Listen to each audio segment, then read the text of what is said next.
I found at Bond there's a really strong entrepreneurship kind of culture there, which was really great for me. I would call myself an entrepreneur. My grandfather started out farming in Tasmania. He was a sheep farmer and he was involved in the boom times.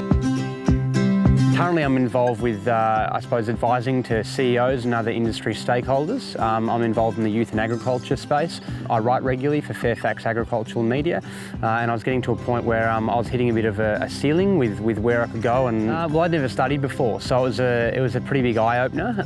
But one thing I loved about Bond is I think we had one exam throughout the whole degree and we didn't have any essays. So lots of assessments, lots of presentations, which is exactly what happens in boardrooms and in the workplace. The average age for our degree is like late 30s or early 40s. So you've got some really wonderful experience coming into the classroom. So I'd say maybe a third to almost a half of what we learnt was for what was coming into the classroom. The MBA, I mean, it was the biggest stretch assignment that I've ever been through. It was phenomenal, and it really brought my focus onto key areas of business that need to be an absolute focus, and then how to pull those apart and start working on them individually. So you do 8 days on full time, and then you get 6 weeks off.